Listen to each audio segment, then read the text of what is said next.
We've been to so many places lately. What do you say we take a day off from adventuring and just find somewhere nice to relax? Let Paimon think. Where are some nice places we could go? Oh, why don't we pay Cloud Retainer a visit at Mount Outsong? It's been a while since we last saw that illuminated bird. She's always the one popping up out of nowhere and scaring us half to death. So let's surprise her this time.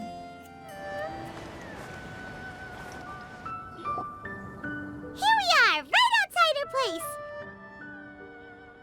Do you still remember the first time we came here? We even brought offerings and everything. And when we told her that Rex Lapis had been assassinated, she immediately threatened to squash Liyue Harbor. Paimon thought she'd be impossible to get along with. But now that we've spent some more time together, she's really not like that at all. We probably don't need to bring any offerings now that we've gotten to know her pretty well, right? Still, Paimon's got some snacks around here somewhere, so if she really wants something, we can just use that. Huh? Traveler, did something catch your eye? Whoa, what a pretty lady! Is she also here to visit Cloud Retainer? Yeah, you're right. All it takes is one look and you can tell she's someone special. As expected of that bird lady, really. She must have a whole bunch of Adepti friends from all over the country. Okay, but if we're both friends of Cloud Retainer, then we're basically friends by association, right? Want to go up to her and say hello? Helping you make more connections is a part of Paimon's job as your reliable guide. Paimon's got this.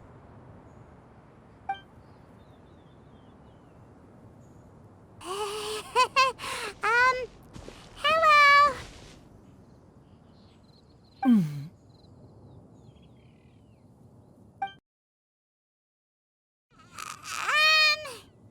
Paimon is Paimon, and this is the Traveler.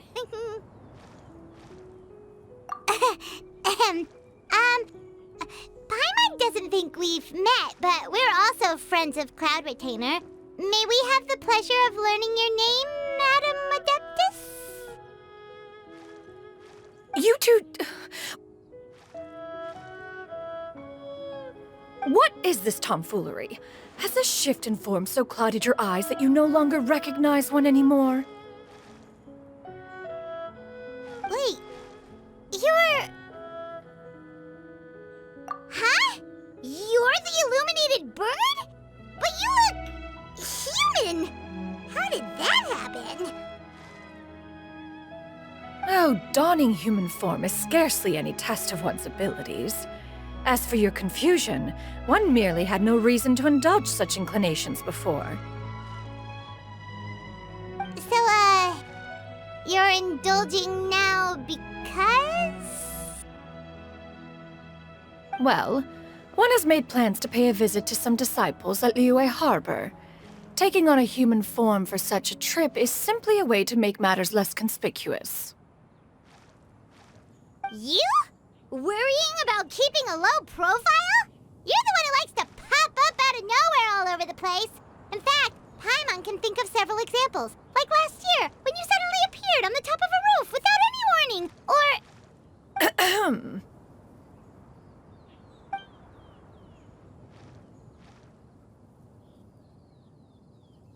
Hey, didn't we agree not to bring that up unless she asked?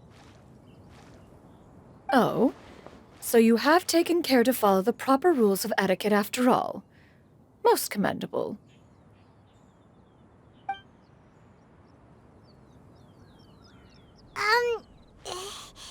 Well, this is all Paimon's got. You don't mind, right? One has never found oneself lacking in basic comforts. On the contrary, it is the gesture that one values above all else.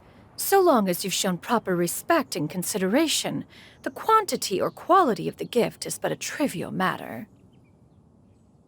That kinda makes Paimon feel a little guilty for trying to keep them for herself. Anyway, where were we before you reminded Paimon about the gifts? Ah, right. So by disciples, you must mean Ganyu and Shenhe. It's also been a while since we last saw them. Maybe we can come too. One planned to extend the invitation even if you had not raised the matter yourself. Shenhe and Ganyu should be quite pleased to see you again. However, one would first inquire as to the reason behind your visit here. You have cause to seek one's company? Yeah, we just found ourselves missing you and wanted to see how you were doing. We were hoping you'd tell us one of your stories. Who knew we'd run into your human form while we were at it? Is that so? If there are no urgent matters at hand, then let us make haste for Liyue Harbor. Ganyu is likely still working at Yuehai Pavilion, so that shall be our first stop. Sounds great! Then let's all go to Liyue Harbor!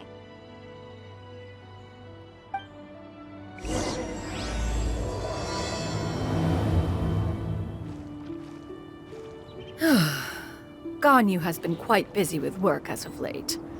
One can count on one talon the number of times she returns to Mount Aocang each year.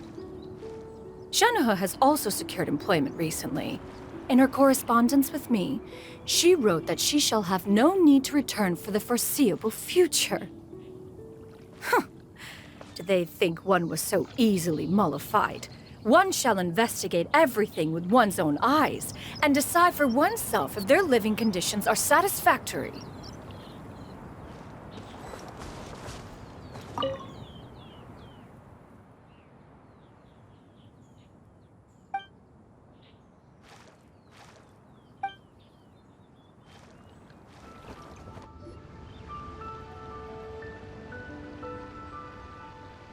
We're almost at Weihai Pavilion.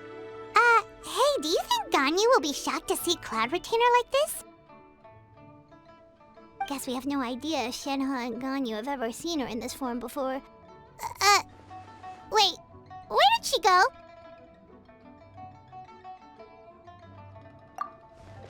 Why are you just standing there, Cloud Retainer? Quietly now. One shall stay here. You two can go and meet with her. But why? Isn't it better if we all go together? If one were to proudly proclaim one's presence, Ganyu would surely profess herself otherwise unoccupied and drop everything to attend to one's visit. One fears that would only result in her staying up all night to make up for lost time. One does not wish to trouble her. Conversing vicariously via you two shall suffice. Do remember to inquire as to her recent well-being. Again, do not mention one's presence here. Fair enough, makes sense. Alright then, we'll just pass on your regards and... Cloud Retainer? Oh,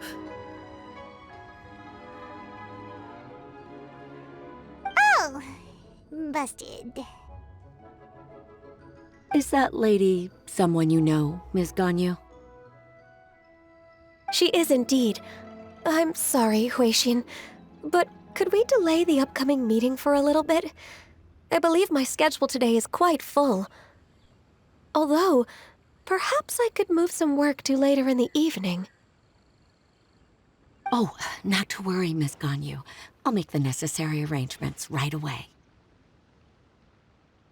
Thank you, Huixin.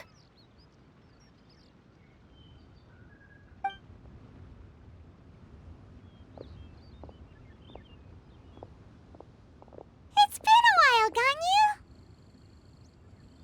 Greetings. What brings you here today? And Cloud Retainer, too. It's been quite some time since I last saw you in this form. You are quite mistaken. One is not acquainted with this Cloud Retainer of whom you speak. One is simply a mere mortal passerby. Huh? Seems she's not buying it. That was but a simple test. One did not expect you to be able to recognize one so easily, especially after so many years of only seeing one's other form.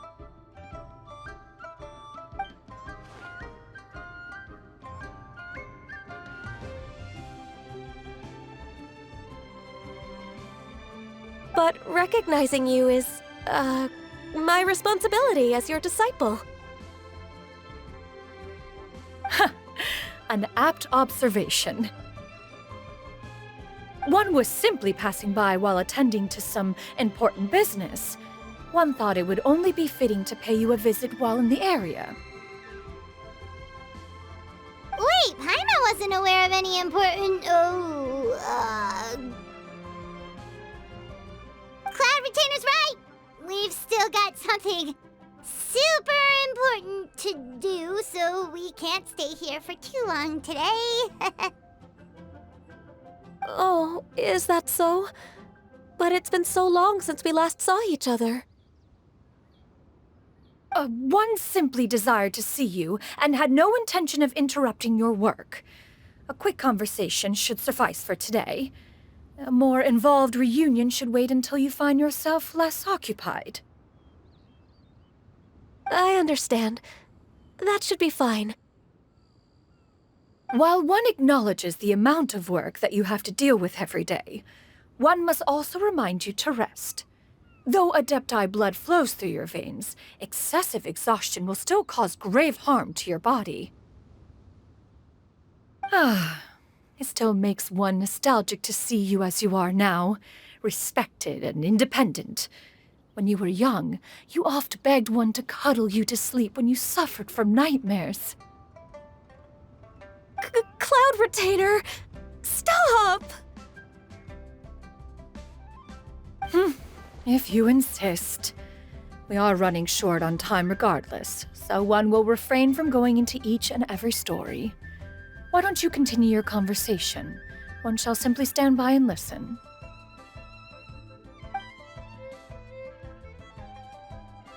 Wow, you've been to so many new places since the last time we spoke.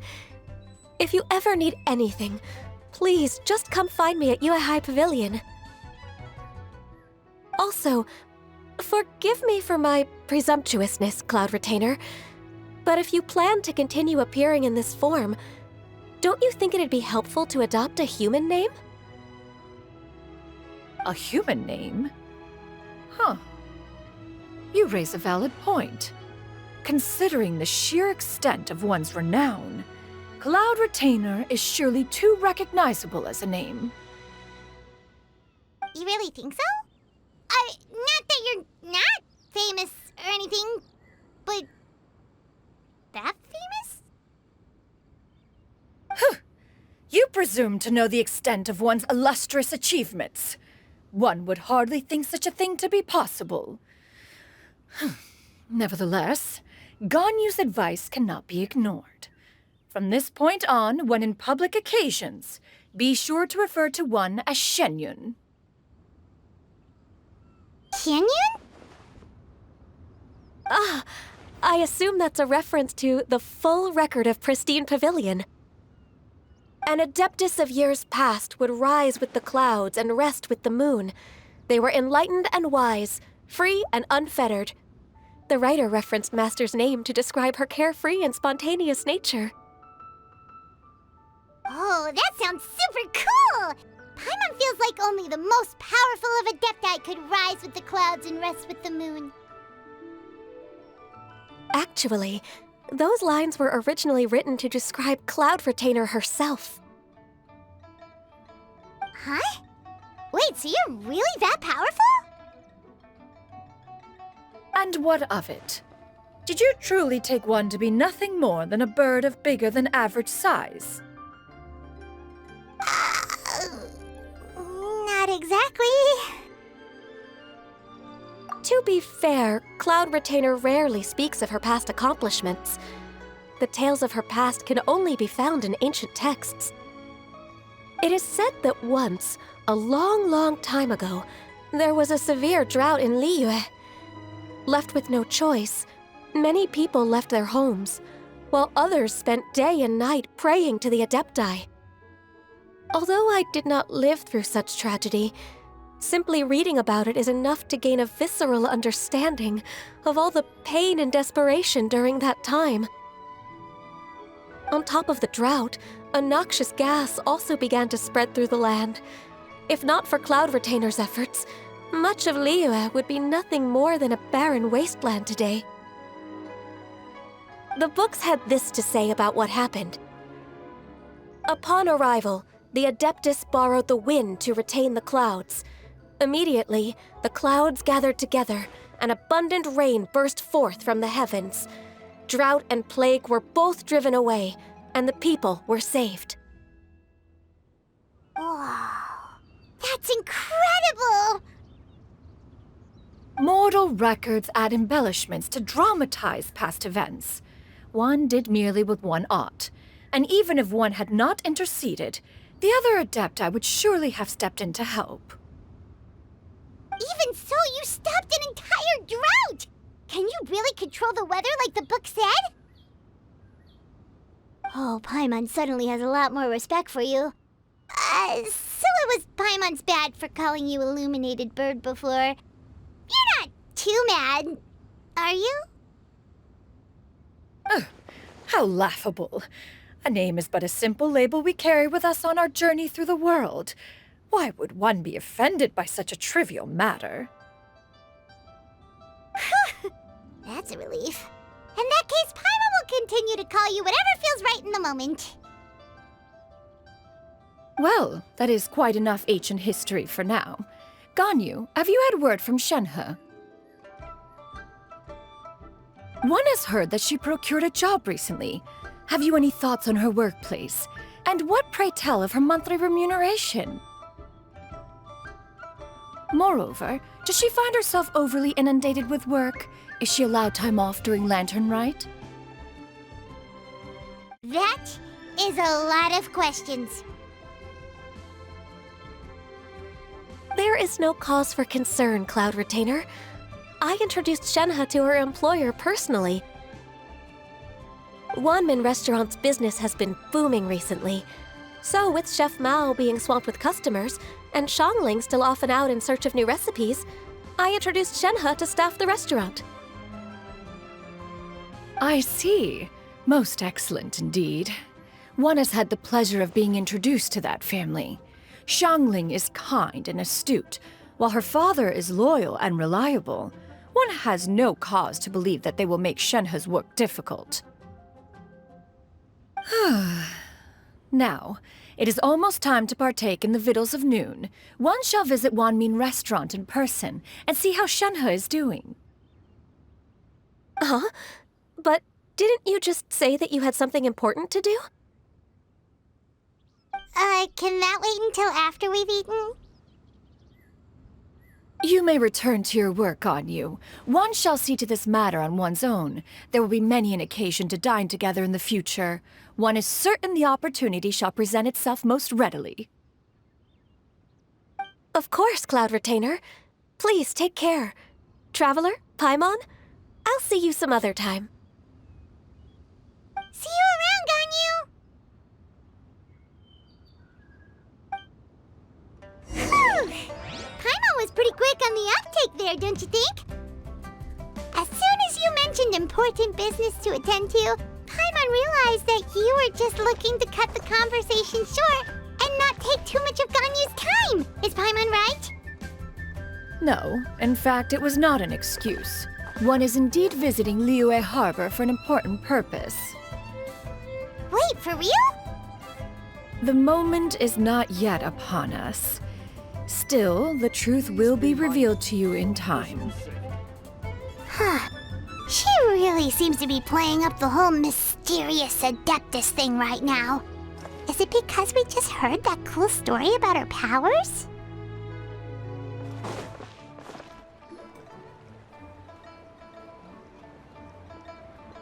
You get what I'm saying, right? Yeah, how can I not? Not even fine food is enough to distract from the presence of a fine lady, eh? Oh, I'm far more interested in getting her details than ordering any dishes. Hey, how about you ask her? You do it. No. I think you should. Wait, she's coming. What can I get for you today? Greetings, miss. I was just wondering if you'd be willing to... What would you like to order?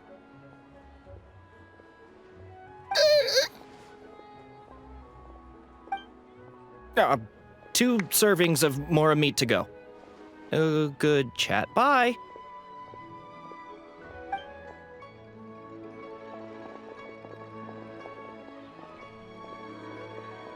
Shenhe! Welcome. It's been a while. May I take your order? Don't welcome us as guests and greet us as old friends in the same line. It's weird. Mm-hmm. Oh, and this is? This is Miss Xianyun. Master? Huh? One does not recall ever revealing this form to you before. How were you able to ascertain one's true identity with such ease? I've trained and lived with Master for more than 10 years. I would recognize you no matter what form you take. You... Is something the matter, Master? Hardly.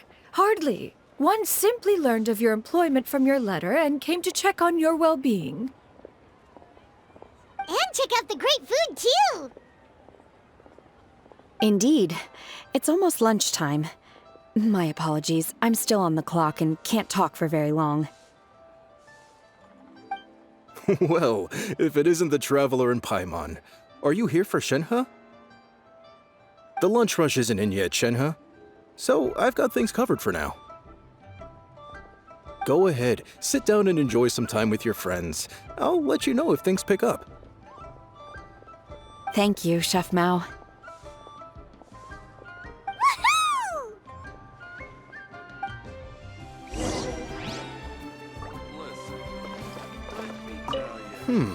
I wonder where Xiangling's run off to this time.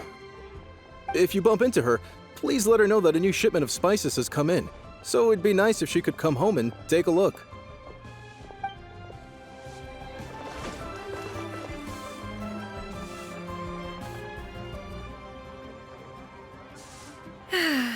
It is just as one expected. The owner of Wanmin Restaurant is indeed a most reasonable and accommodating human. Still, the work here entails dealing with quite a varied group of people. Has this been difficult for you, Shenhe? It's been manageable so far. I sometimes run into strange people, but I have figured out a way to deal with them. Seems like you've been making progress. So by dealing with them, you mean... First, I try to talk sense into them. If that doesn't work, I threaten them with violence. At this point, they usually decide they are in favor of a civil conversation. Oh, how should Paimon put this? Oh, a sensible plan. One is gladdened to see you integrate so well into human society. And you, Master? How have you been? Simply marvelous. Though Mount Outsong has scarcely enjoyed your presence recently, one has hardly found the pleasure of one's own company to be lacking. I see. Just as expected of Master.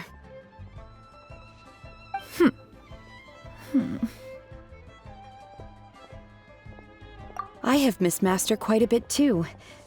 Even though work has been busy lately, I've already had a conversation with Chef Mao about taking some time off soon to visit Master. Oh, you did? Do make note of such matters in your letters in the future. There's hardly a need to keep one in suspense. Whoa, her mood shot up just like that. By the way, Master, since you are in Liyue Harbor, have you had the chance to visit Ganyu? Indeed. She is similarly preoccupied with her work. There was time only to exchange a few simple pleasantries. Ganyu told us the story of Cloud Retainer's name. It was amazing. We never knew how powerful she was before. I see. In that case, allow me to also share a story about Master's past. Oh? Is that a problem, Master? I believe this to be a good topic of conversation. No, not a problem. One was simply caught off guard. But no matter. Please, proceed. One is most curious to see how much of one's own conversational prowess you possess. Master once participated in a race against Mooncarver. After Mooncarver lost, he insisted that Master's ability to fly gave her a natural edge in such a contest. In response, Master agreed to forego flying in return for being able to use one of her devices in the race. Mooncarver accepted, only to find Master with a brand new device on the day of the contest. Huh. What kind of device was it? It was a mechanical vehicle made out of iron. What was it called again? Oh, an electro-powered bicycle? Oh, you refer to the bicyclical Thunder Flashmobile.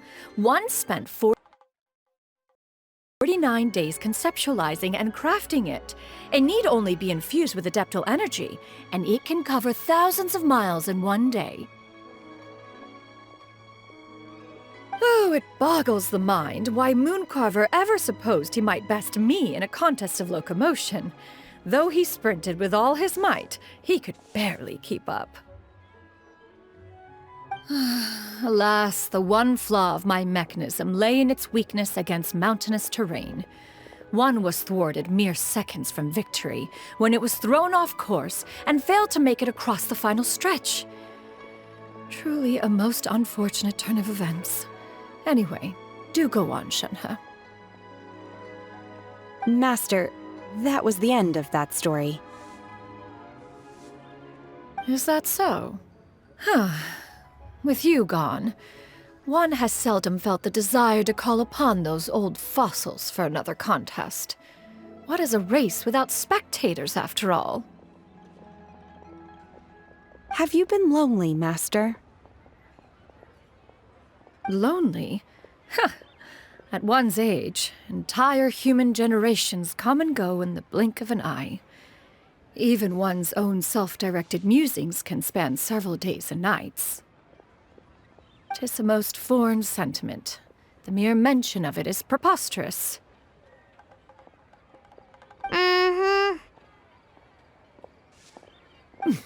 What is the reason for that look upon your face? It's nothing. It's just... Well, Paimon gained a lot of respect for you after listening to that story of you summoning the rain and everything. But all it took was a few words out of your mouth, and it's like you're back to being that illuminated bird again. Paimon's just a little bit confused. Which one of the two is the real Cloud Retainer? To me, they are both, Master. One is the Master that's widely revered by the people, while the other is the Master that I respect and adore. Huh. One finds oneself exalted yet again with sweet words of praise and flattery of a most extravagant nature. You chose to exalt one with your words, yet you refuse to grace Mount Outsong with your presence for any extended period of time. One would almost question the sincerity of your estimations. This is not to say that your words paint an inaccurate picture. One has always lived by a single ideal. Eschew all action and abide by no rule.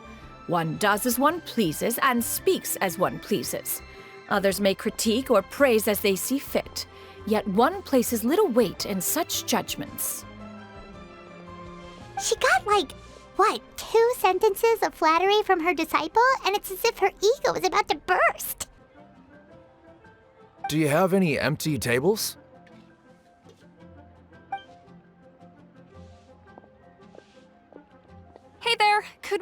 another fish stew?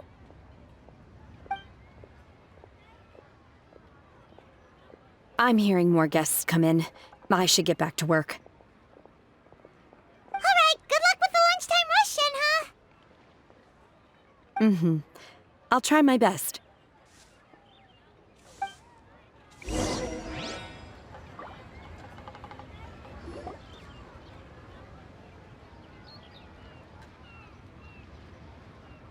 So much yummy food! Paimon's gonna feast!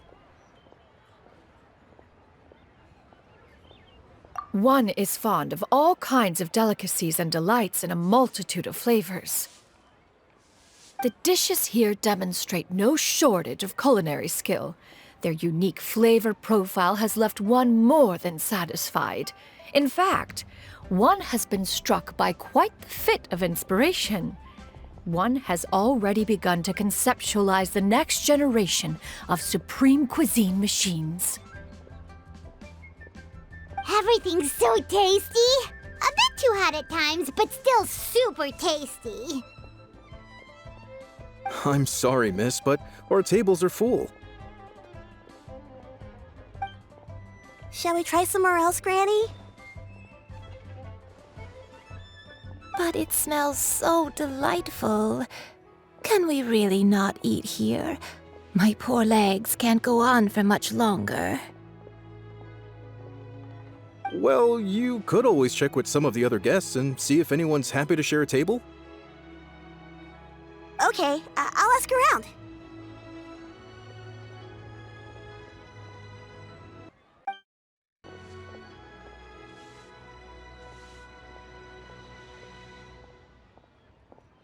Excuse me. Would you mind letting us share a table with you? There are no empty tables left, so... Ah, well, Paimon doesn't mind. What about you guys?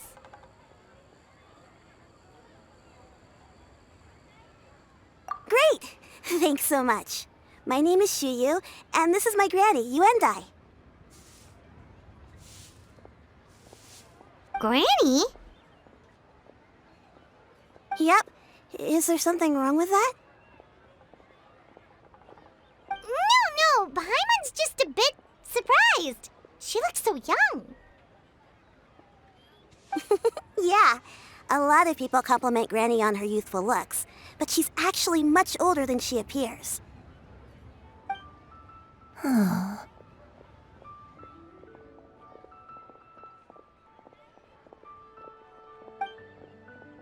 Granny? Why don't you take a seat? Come on, it's not polite to stare. Huh. Have we met before? No.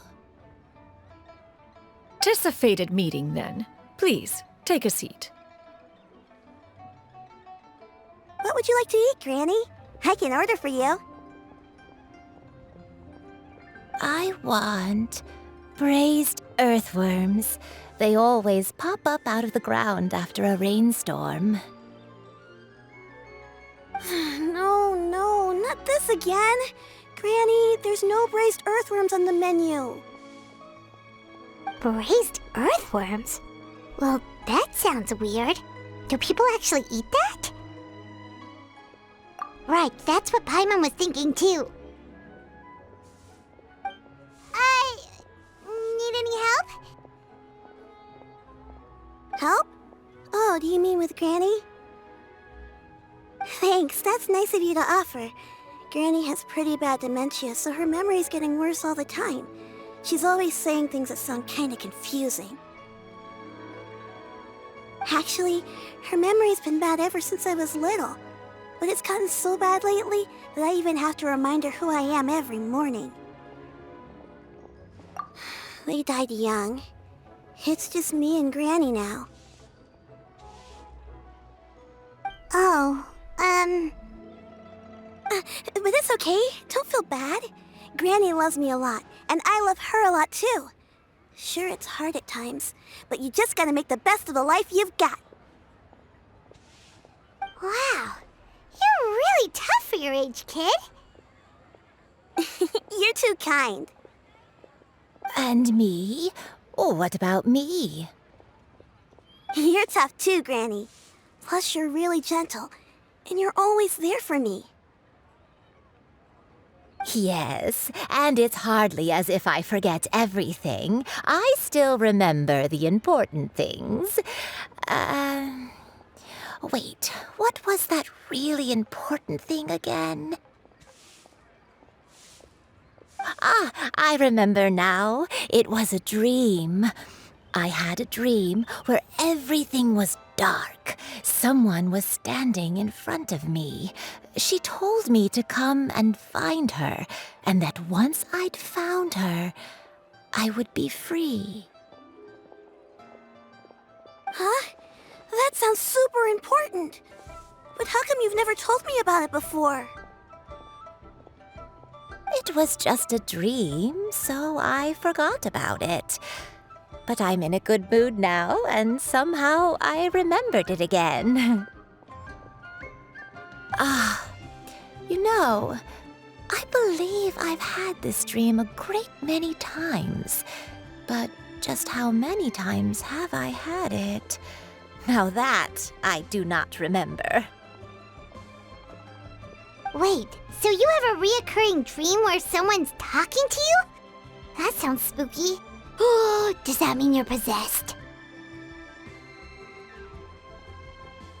Unlikely.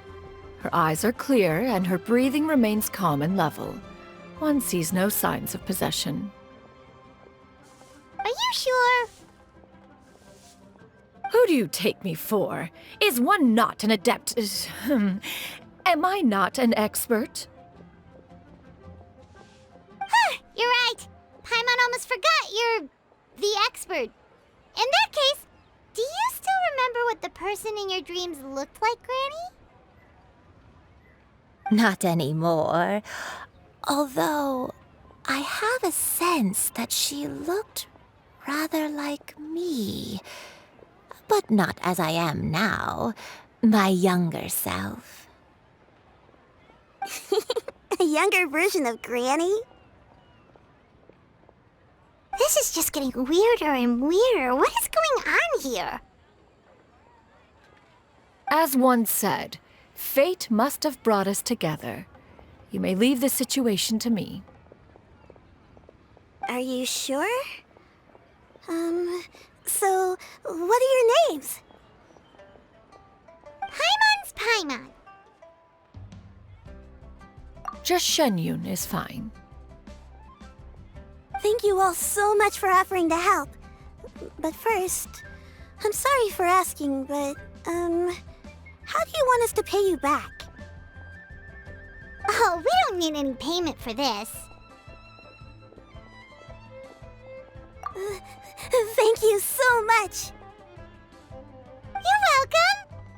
But Miss Xianyun, what exactly can we do to help out this granny? All we have to go off is that dream. Where do we start?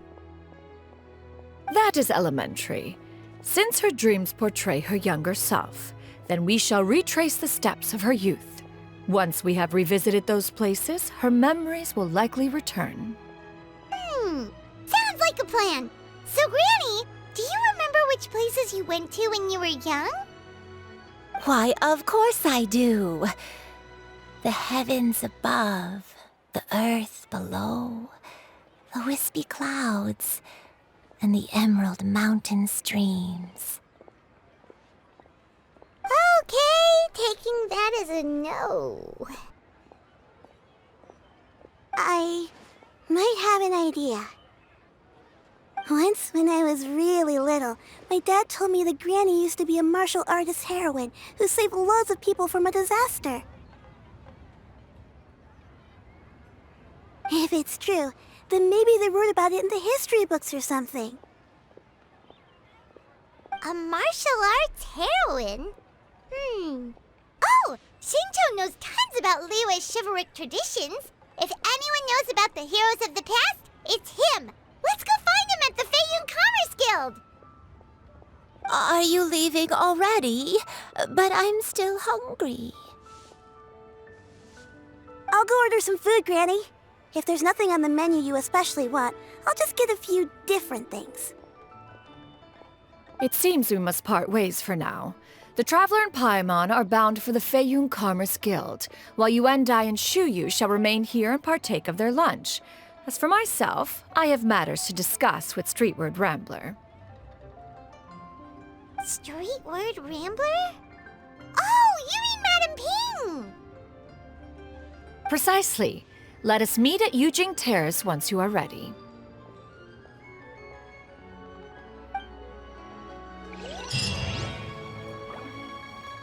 Everyone, please, eat to your heart's content. It's unbelievable.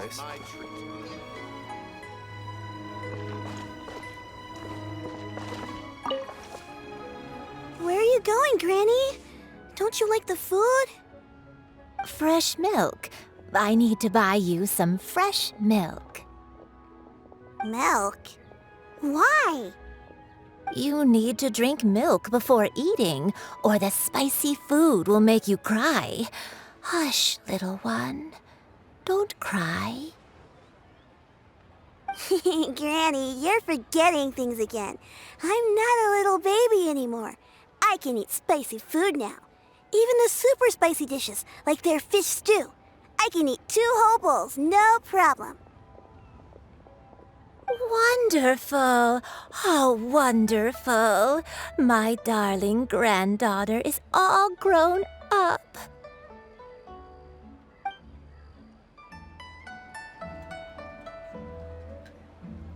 Cheap and tasty chop suey! I should get paid in another few days. Shall we take the opportunity to go out and have some fun?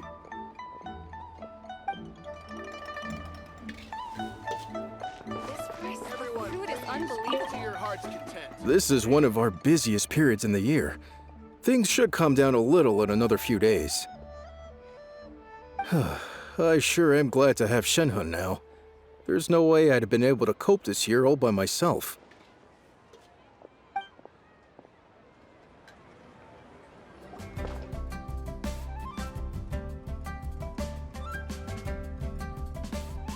Huh.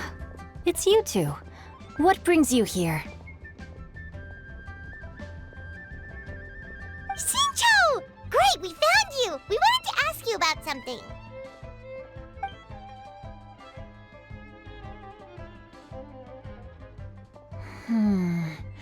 That's not a whole lot of information to go off of.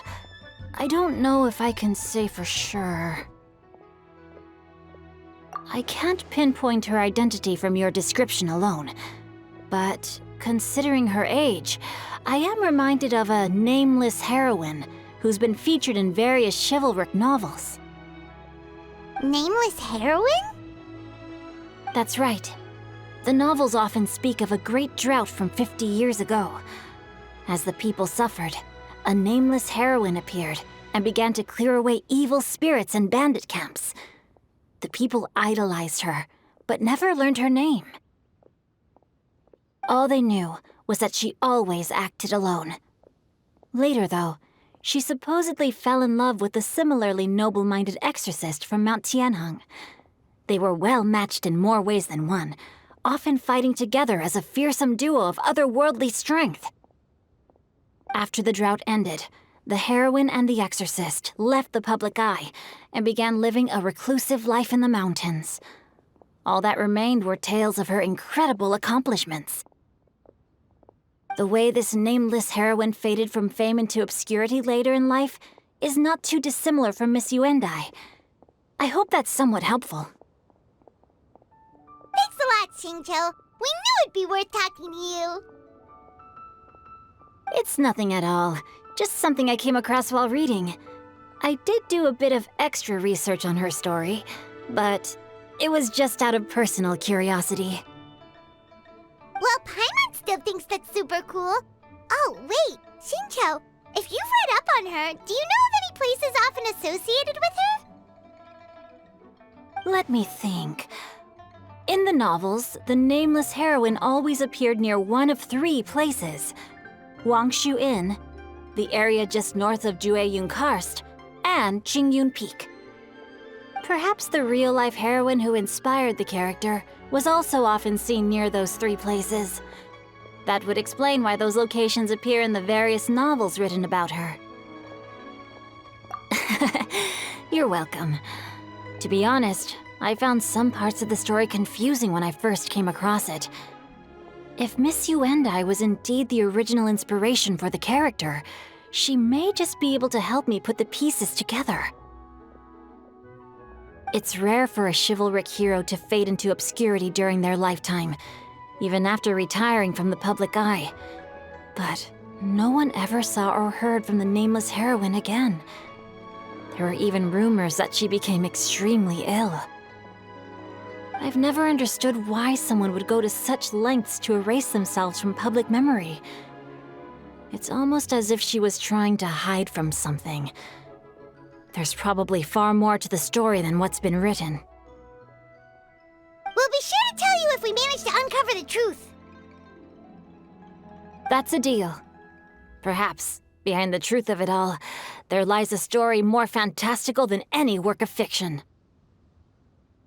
Paimon feels like we just learned so much from Xingqiu. A drought, a nameless heroine, a life of seclusion. Wait, why does the story sound super familiar? Oh, right! There's a drought in this story, too!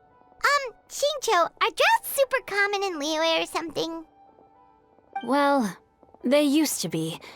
But people have long since developed methods to prevent them, like by cultivating the soil or digging canals. So while droughts do happen from time to time, they are rarely regarded as true disasters. The drought 50 years ago is probably one of the worst we've had in the last several centuries.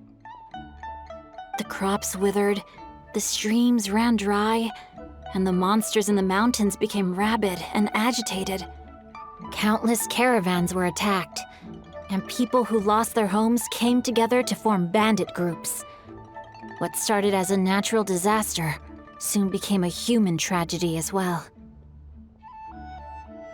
That sounds awful. Yeah, and that's exactly why the nameless heroine was so beloved. She must have been someone of true integrity, to do so much for the people while asking nothing in return. Still, as terrible as that drought was, it was nothing compared to the truly calamitous disasters that befell this land in ancient times. They say that back in those days, disasters were both more severe and more common. Only the strongest of Adepti could hope to dispel the ruin and devastation. Do you have any other questions? We're good for now. We're just going to head back and meet up with Miss Xianyun and the others again. Paimon hopes that Granny Yuendai will be able to remember more of her past. She used to be a great hero who saved many people. So sad that she can't recall any of it. Anyway, we'll be off now. See you some other time, Xingqiu. Thank you so much for your help. It's no problem at all. Safe travels.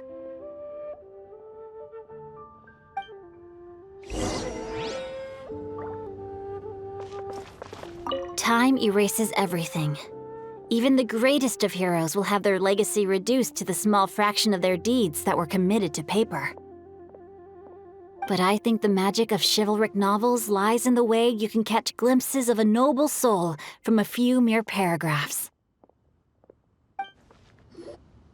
I have recorded the tune that you requested. I hope it will be of help to you. Oh, thank you.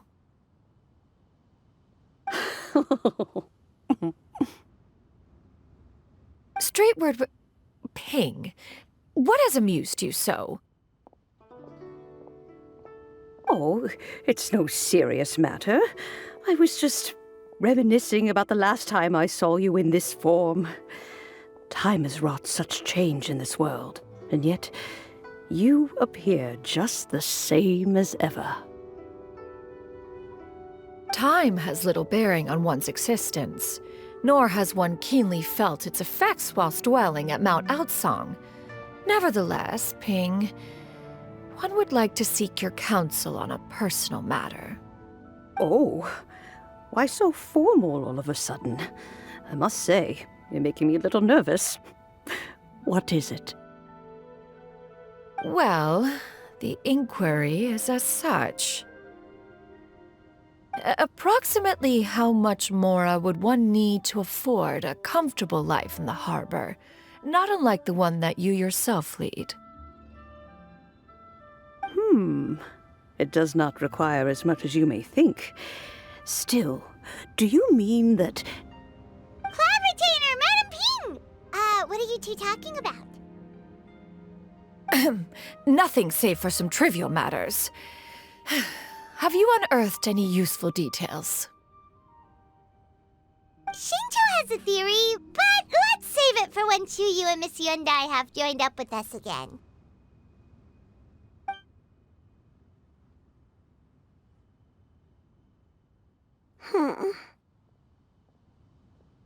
Do not be troubled, young lady. Here, have some tea. Thank you so much. What do you think, Chuyu? Does it match up with what you know of your granny? According to the story, the nameless heroine eventually fell in love with an exorcist from Mount Tianheng. Maybe that's my grandpa. I don't have many memories of him, but there was this one time I found a box in her attic full of a bunch of weird sigils.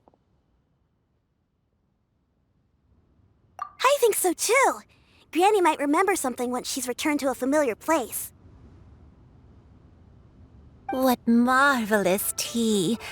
I can taste the dew's sweetness in this cup. It's as if I was taking a stroll in the mountains, thoroughly one with nature and at peace. Is that so? Then please drink as much as you like. There's no need to hurry. At our age, it's always nice to slow down and take the time to appreciate pleasant conversation among friends. Thank you. Okay, since we have the time, can I ask you something? Sure thing. What would you like to know? I have a secret I want to tell you. Let's go talk over there.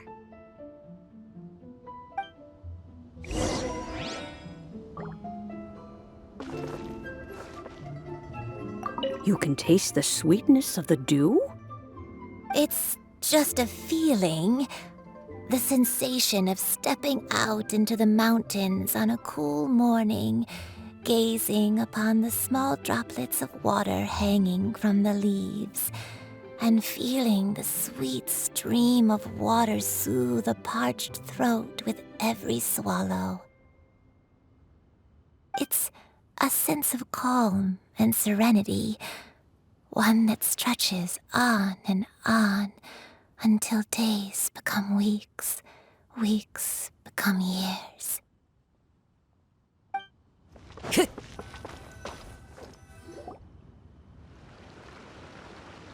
What's wrong, Chuyu? Well, I've been kind of meaning to ask ever since we started talking in the restaurant, but are you guys all adepti in disguise? Oh! About that. Well, you guys just seem super special. Plus, I think I might have heard Miss Xianyun call herself an adeptus. Oh, must have been a slip of the tongue. Xianyun, since you were the one who, misspoke, maybe you can explain to Chuyu here what you really meant by that.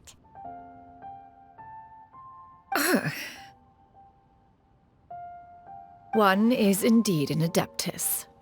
Is that of some concern to you? Huh? I knew it.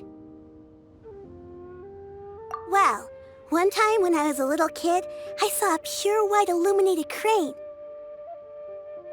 I had this super high fever, and Granny wasn't around.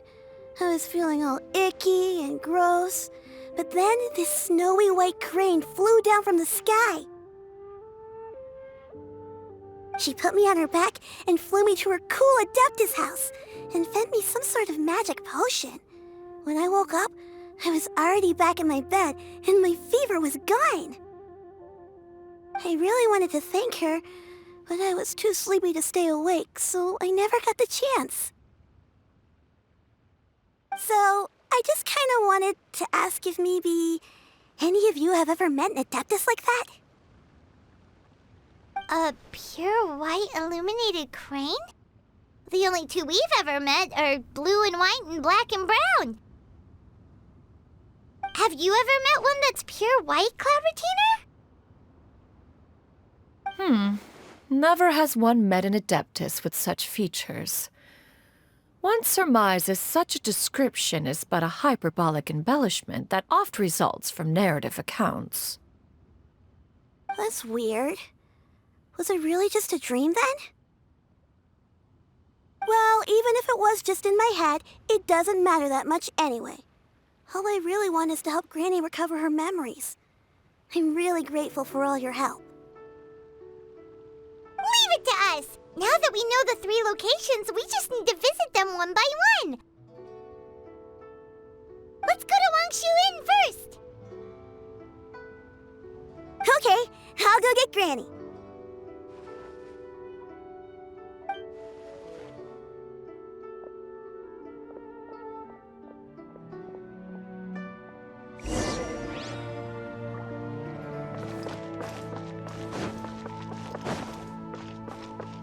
Leaving already? Well, just remember that you can come over for a cup of tea anytime.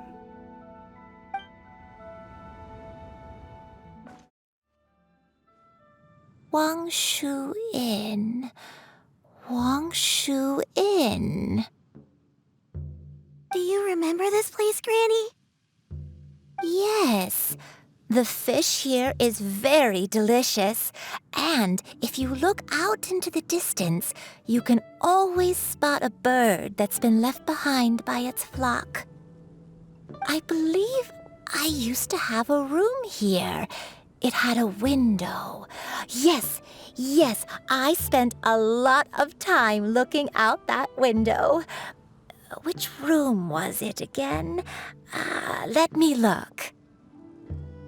I'll come with.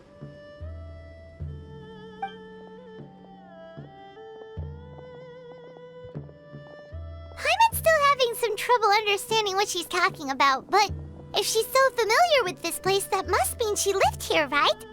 Wait, huh? Whoa! Shell! What are you doing here all of a sudden? You scared the living daylights out of Paimon! I sensed a non-human presence and decided to come take a look. If you're here, then there's likely no trouble afoot. I suppose there's no cause for concern. It's been a while, Cloud Retainer. I see you have returned to your previous form. I have indeed. I fought alongside her in this form on many occasions during the Archon War. Oh, wow! What was she like during the war? Oh, wait, let Paimon take a guess. Was it anything like this? Behold, the glory of one's newest invention, the Bang Bang Continuous Fire Mechanism. Hands up and surrender, or be prepared to face the full might of the Adepti. An impressive imitation. Paimon knows her all too well. Even so, Cloud Retainer was not always as ostentatious as you describe. You may be unaware, but her talent with Adepti sigils is just as formidable as her skill in mechanics. The Archon War reached its peak after Guizhong's death. The Cloud Retainer who fought beside me in those devastating battles was taciturn and solemn, only speaking when she had to activate her sigils. A Cloud Retainer who barely talks? Paimon can't picture it. But what happened after that? If you were so powerful in your human form, why did you decide to take up your bird form again? Once one had bid farewell to the world of mortals, what use would one still have for such a shape? When dwelling between mountain and forest, away from the struggles and troubles of the mortal world, a mortal form is hardly the most fitting of choices. After the war, Cloud Retainer retired to Mount Outsong, only revealing herself to the occasional visitor, and always in her avian form. Although I do believe there was an occasion some 30-odd years ago when she decided to don her human form. I believe it was for the purpose of... One believes there is little need to relive bygone matters. Granny, are you okay? Back then, at this place, Perhaps this conversation should end here. I shall take my leave now. Should you encounter any trouble, you need only call my name. However, given that you are traveling with Cloud Retainer, I trust you are in good hands. Everyone! I think Granny is finally beginning to remember her past. Slowly now, calm your mind and recount what has been recalled. a long time ago, I stayed here to recuperate from my illness. Huh. So what Shincho said was true! You did fall ill! Was that why you went into hiding? I don't remember. I'm very sorry, but I can't even remember the name of my illness. The only thing I can remember is that it took a great toll on me, and there was no cure for it. I was confined to my room in Wangshu Inn, where I spent many days unconscious. I'd come to every once in a while and stare at the migrating birds outside the window. It was a solemn sight. I remember crying, but I'm not even sure I knew why. One day, I met a traveling merchant. Upon hearing of my illness, he sold me a bottle of soul-revitalizing tea pills. He told me that the pills were concocted using Adepti blood and could be used to alleviate my symptoms. Sure enough, I made a full recovery. My illness remained dormant for several decades after that. Wait, but if your illness remained dormant for several decades, are you saying that what you're going through now is just a relapse of what happened all those years ago? And it was all thanks to the pills that you managed to keep the symptoms in check? Paimon's brain kinda hurts. Do you remember anything else? I'm sorry, I don't. Oh, if only I wasn't so useless. Hey, you're not useless. You've done so much for me. Watched me grow up. Raised me. How could you say that about yourself? Oh, fret not, dear child. Granny was just a bit frustrated. That's all. The recovery of a person's memories is a gradual process. Finding pieces of one's past is always superior to not finding anything at all. Let us make haste to the next location. Next location. Next location. Oh, why don't we go to the area north of Dwayun Karst next? There isn't really a landmark there, so where should we start? Oh, Paimon's got it. Let's check out the houses in the area first. After all, if she was there for any length of time, then she would have stayed somewhere, right? Oh, Paimon's really got her thinking cap on today. At this rate, we'll recover all of Granny Wendai's memories in no time.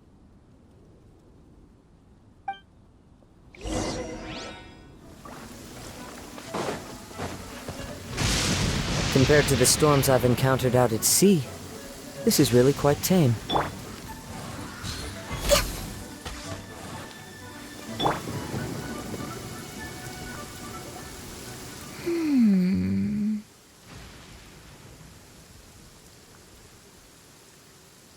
I don't remember this place at all. I don't think I've ever been here before. Still, I was thinking, this place feels perfect for a game of hide and seek. Huh? Why a game of hide and seek? I'm not sure. Maybe it's because I used to play that game a lot with Xianyun when she was younger. I don't remember playing it that much. Are you sure about that, Granny? We only played a few times, and we stopped once we realized I was no good at the whole seeking part. Ah, is that so? Then I must be mistaken. Not here then. Let's try somewhere else. Whoa, why are there so many treasure hoarders here? Guess it's time to round up some bad guys.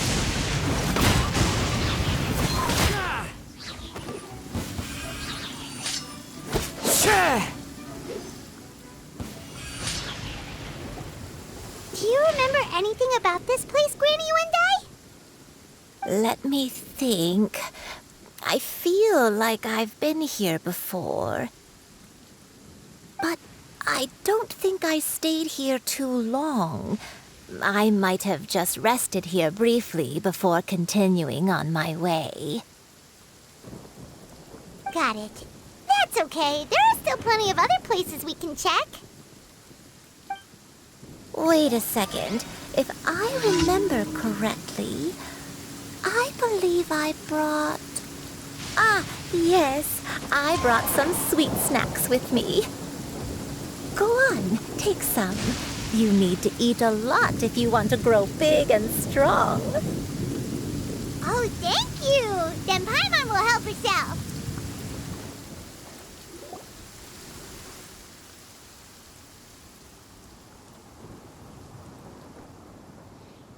Paimon sees an abandoned house. Why don't we take a break over there? This place, it's...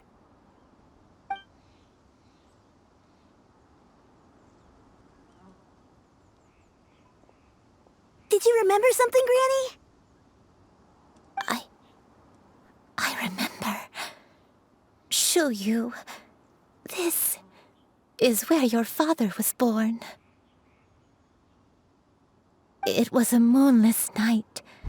I had been injured, so your grandpa was supporting me. We fled together with some being in the fog behind us in hot pursuit. I had exhausted my strength when the labor pains came on, so we took refuge in this house. Your grandpa set up a barrier outside, but neither of us knew if it could hold the monsters back. I remember that night. I remember falling to my knees, reciting a prayer over and over. I alone am the source of this sin. Punish me as you wish for forsaking my oath, but spare my innocent child. Sin? Oath? Did you do something wrong? I don't know. I don't remember. I only remember praying in the darkness with all my strength until the sun finally rose again and the fog cleared out. Eventually, the house was filled with the sound of my baby's first cries. That baby was your father. I remember I clutched him tight to my chest and wept tears of joy. It was the first time I'd ever felt such happiness in my life. My dad? He was my pride and joy, And so are you, Xianyun. You're so much like him, and I love you both so much. But you're always going to be different from me. Why? Just what did I do? I don't care what you might have done, Granny. You'll always be the person I love more than anything. You're too sweet, Xianyun. I'm lucky to have you with me. If not for you, I would not have had the courage to come here, to try to remember what I had forgotten. All right, let's not stand around any longer. There's one place left, yes? Let's go take a look. If one recalls correctly, the next place should be Xianyun Peak. Yuandai, how fares your health? I may be a bit slow, but I'll do my best to keep up. I'm sorry to keep everyone waiting. Climb on, I shall carry you to the top. Oh, such lightness of weight. All those who grow old grow frail in the end, do they not? First, you lose your memory, then your health. Eventually, you end up losing everything. My only wish is to depart this world with a lucid mind, to free myself of this torment and the burden it places upon others. Fret not, you have my aid in this endeavor. We're finally here. Does this place feel familiar to you, Granny Yuandai? Let me see.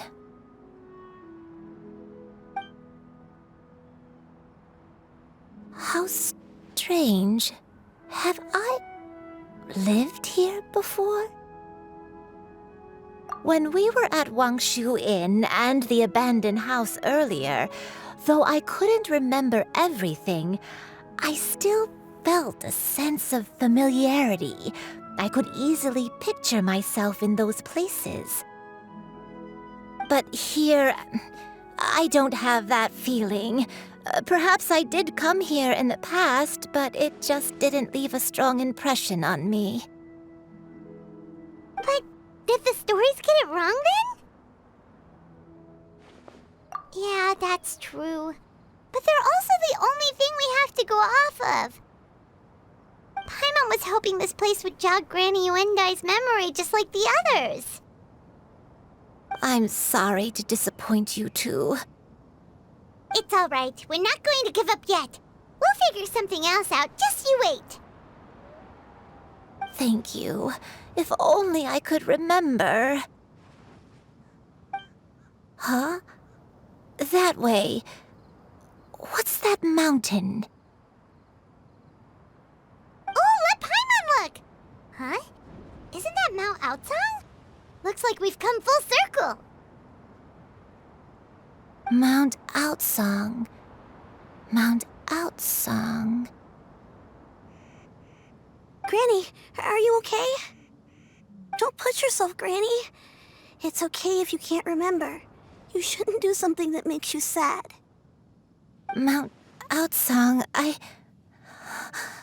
What am I really? Mount Outsong holds some familiarity to you? It does, but I can't go back. Are you feeling unwell?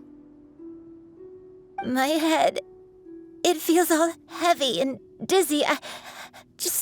What is wrong with me? Cloud, Miss Xianyun, is there anything you can do? Let us go to Mount Outsong. But... Fret not, all will be well. Yuandai, you have already given more than enough to the pursuit of this endeavor. You may leave the rest to me. I've prepared something that can aid you in suppressing the fear in your heart and restoring your lost memories. It Moonlit currently resides at Mount Outsong. Wait, really? When did you do that? I never leave anything to chance. All will reveal itself when we arrive.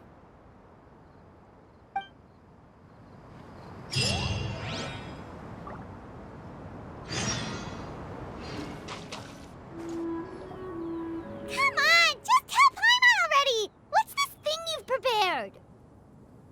Here, this is it. Huh? But isn't this the mechanism that you were tinkering with when we first got here? Oh, is it another invention of yours? Precisely. A recent one at that. I am most pleased with the result. I call it the Suspensus Somnium mechanism. It periodically releases a soft breeze, which when paired with a gentle adeptal tune, can help the listener subconsciously relax and even enter a semi-hypnotic state. Soothing agitation and anxiety, relieving exhaustion and insomnia, its potential uses are numerous indeed. And of course, it can also aid in the recovery of lost memories. Whoa, what a cool gadget!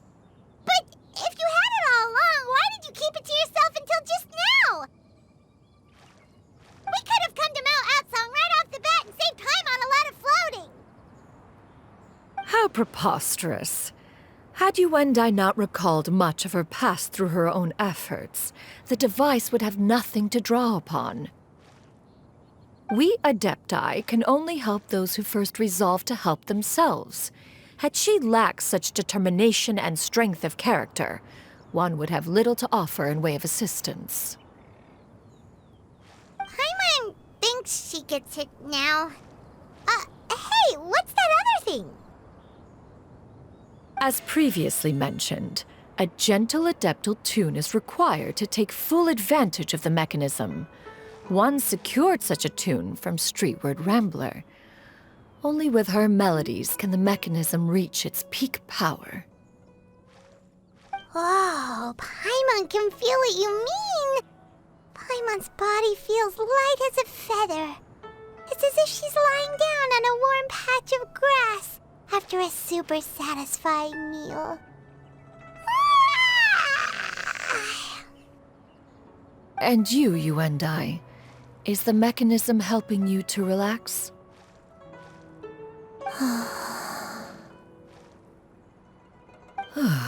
It appears she has already succumbed to the depths of reverie.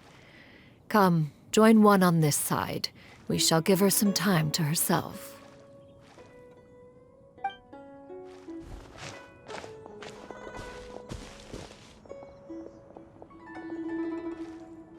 The drought is over.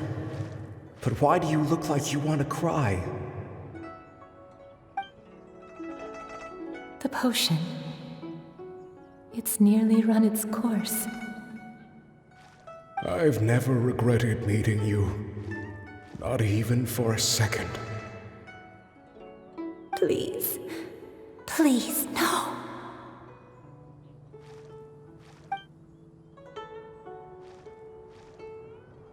Have you forgotten?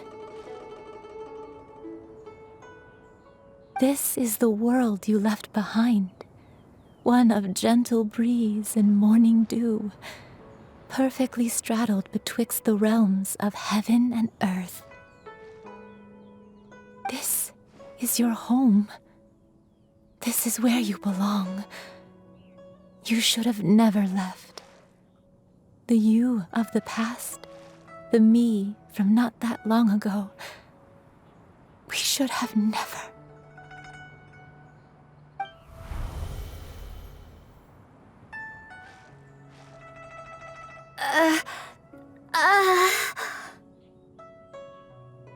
So that is the truth. No wonder this place is so familiar. Granny!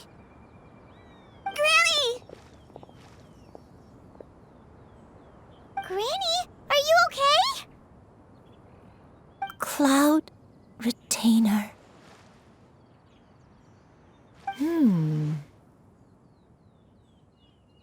Your memories have returned? Wait, did you just call her by her full name? Does that mean you already knew each other?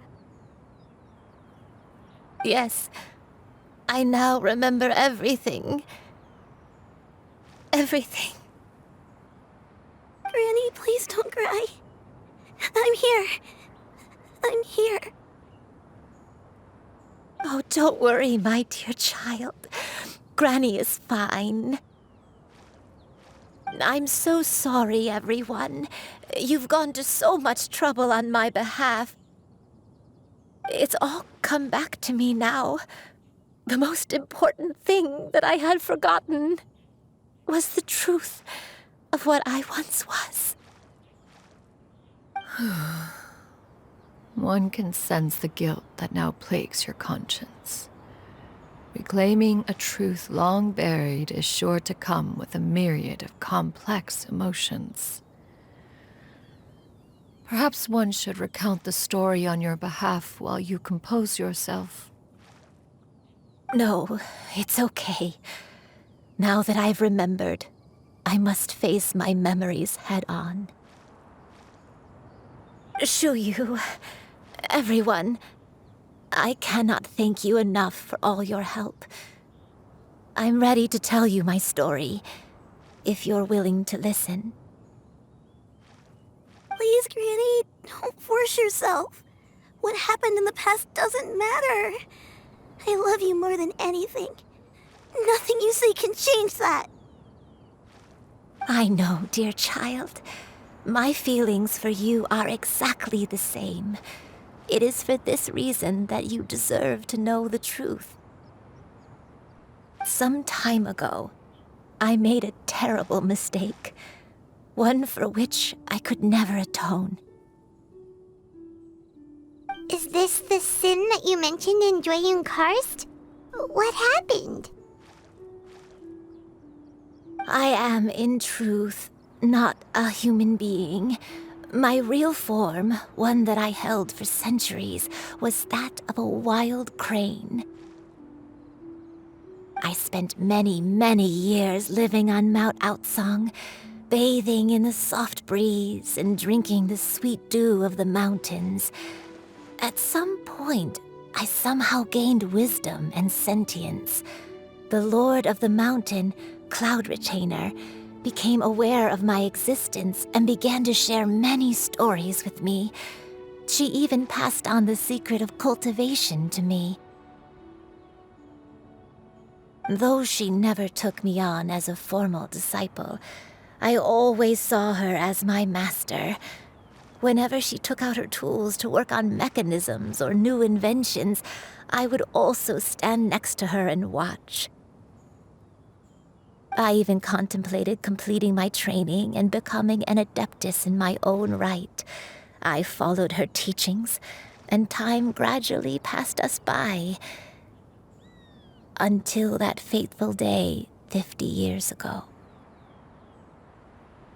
50 years ago? That's right. Master regaled me with many stories of her past deeds. From them, I learned how she had saved people from a similar crisis in the past. She was the one I looked up to the most. More than anything, I dreamt of becoming an adeptus like her. I wanted to travel the land like she had, relieving suffering wherever I went. But I was still far from being a real adeptus. I possessed no ability to take on human form and fit in with the crowd. Once she learned of my desires, Master prepared a special dose of human mimicry potion for me. She warned me that the potion's effects would only last 10 years, and if I were to fail to return to my original form at the end of that time, I would forever forget my past as a crane and become something neither human, beast, nor adeptus. Oh no. So that was the source of your dementia all along. Was it because of Grandpa? Indeed, I fell in love. Though he was human, he had spent his entire life training on Mount Tianheng. When we met, it was not only my first foray into the world below, but his as well. Although clumsy and impulsive as he was, you'd think he was the real strange bird among the two of us. But still, just like me, he cared deeply about the world and wanted, more than anything, to cleanse it of all pain and suffering. I could not help but fall for him. But my time continued to tick away. Those 10 years passed by in a flash. Yet I did not want to leave his side, so I... Oh no, what happened next? I committed an offense. I wanted to stay with him, even if it meant living a life full of pain and suffering, even if it meant that I would eventually turn into a monstrosity. I knew I had betrayed Master's hopes, but I was too ashamed to face her. So I wrote her a long letter instead and asked someone to leave it outside her abode. I was convinced that she would not support my decision, and I lacked the courage to speak to her face to face. In my shame, I fled and tried to hide from the world, such that no one would be able to find me again. But that was only the beginning of my troubles. I began to suffer from a strange illness. My memories became hazy and confused, and I could no longer keep myself awake. I understood that my pain was caused by my refusal to return to the life I was fated to lead. Along with my memories as a crane, I soon forgot the true cause of my suffering as well. I knew only that I had committed a sin. All I could do was pray for forgiveness, even if I had long forgotten what needed to be forgiven. Looking back, I was beyond lucky to have come across that traveling merchant at Wangshu Inn. It was such a fortunate coincidence that we were there at the same time. If it weren't for those soul-revitalizing tea pills, I probably would have... Granny! What's wrong? Coincidence? Why did I ever think it was a coincidence? Tea pills concocted using the blood of an adeptus? No, it couldn't be. Master, don't tell me. Back then, that merchant was actually...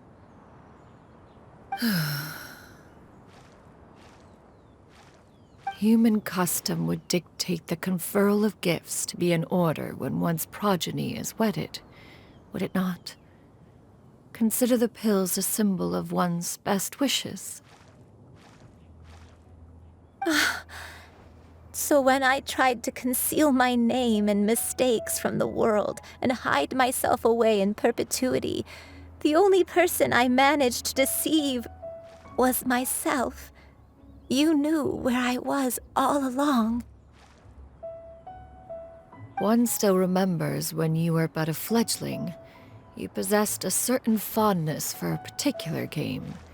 You would hide yourself among a group of wild cranes and ask one to pick you out from among the flock.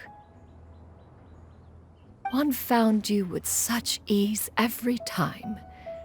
'Tis a truth most evident. One always recognizes one's own, no matter what form they may take. Wait! Paimon's confused! So, Cloud Retainer, you found Yuendai again? But how? When? And what happened after that? Perhaps it is now time for one to recount the rest of the tale.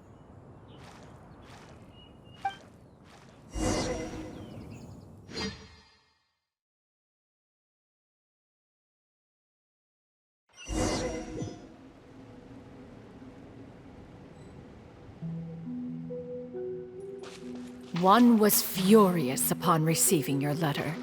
Seized with anger, one set out to bring you to your senses.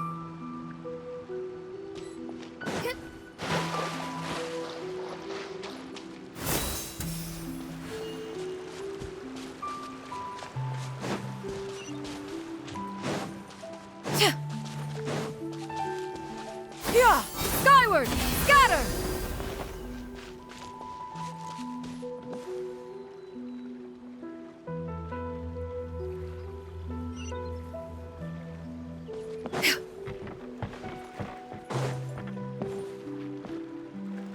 In truth, one had more than a few misgivings about your chosen partner.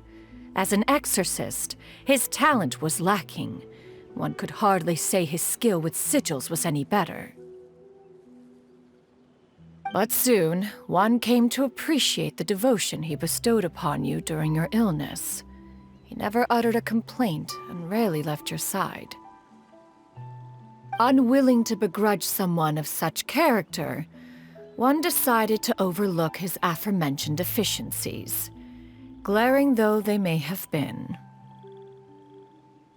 Wishing to grant you a life without regrets, one gathered many divine ingredients and used one's own blood to create a form of medicine. Though imperfect, it managed to suppress the more dire effects of your illness. As for how to deliver the medicine, after much contemplation, one eventually decided to perform the deed oneself.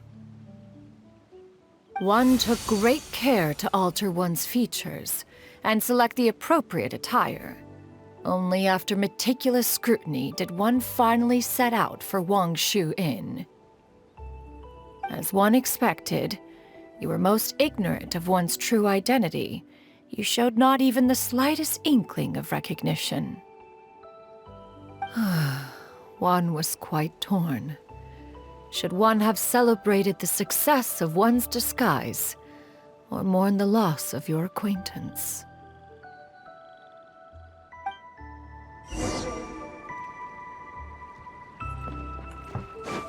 Yeah! Skyward!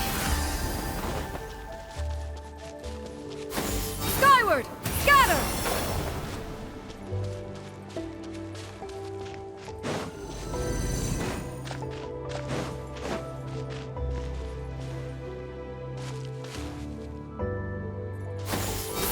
Nevertheless, one would speak to you about another matter, if you are amenable. Even considering your loss of memory, one was simply flabbergasted that you could so easily forget the consequences of consuming medicine infused with adeptal blood. Its proclivity to attract monsters is hardly that complicated of a concept to remember. To think that you tried to travel while weak from sickness and heavy with child. Had one not intervened to clear the fog, all of you would have been lost during the night.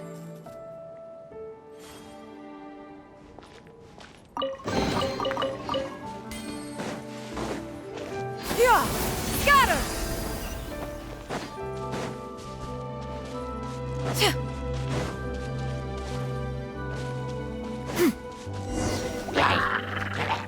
Yeah! Skyward! Yeah! Skyward!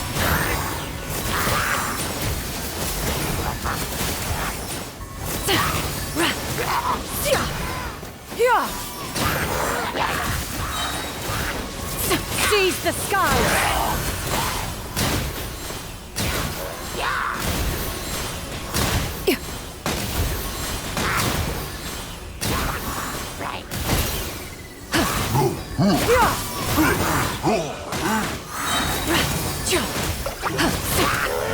Stray clouds converge!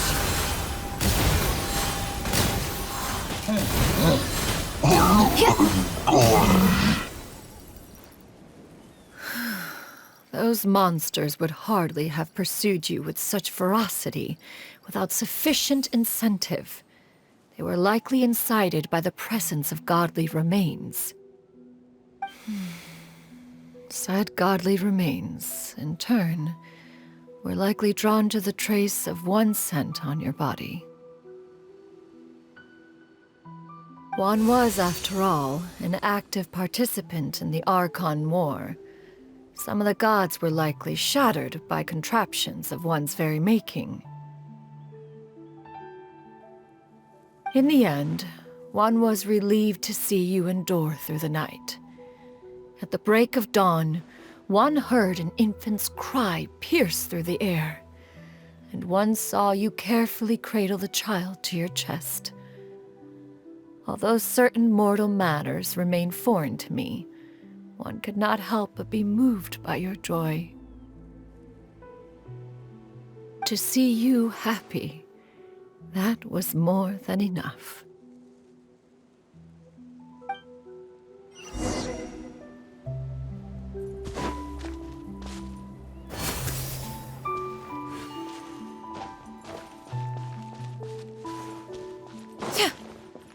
Yeah! Skyward!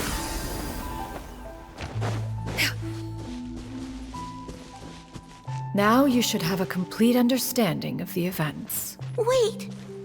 But if that's true, then the crane who took care of me when I was sick must also be... Ah, one had almost neglected to recount the absurdities of that tale.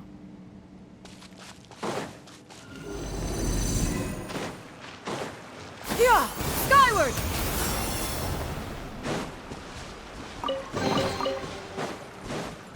Hit! Yeah! Skyward! Scatter!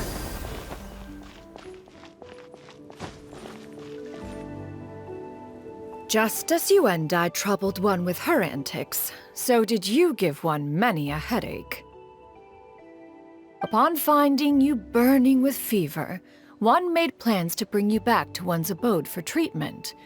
However, upon seeing one's form, you began to cry, refusing to get on one's back.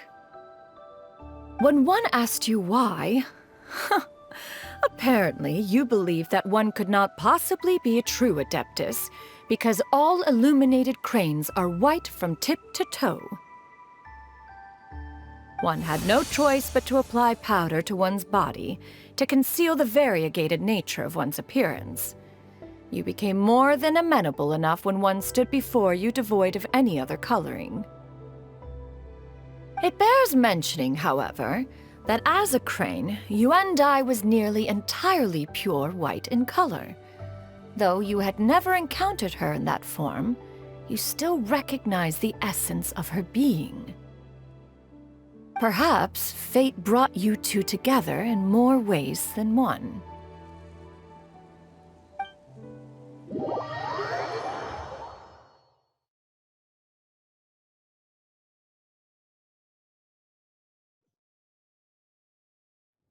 Now all has been revealed. One owes you an apology, you and I. One recognized you upon your very entrance into Wanmin restaurant. One has always viewed you as a disciple of equal standing with Ganyu and Shenhe. Indeed, one wished to bring your story to a satisfactory end with this visit to Liyue Harbor. Still, one could not reveal your identity right away. Had one simply informed you of all you had lost, all those cherished memories would merely have become the fictionalized account of another. Memories are most meaningful when recalled by those who lived through them. Would you not agree? Even if the process was painful and arduous to experience. Have you any further inquiries? Master, I must ask.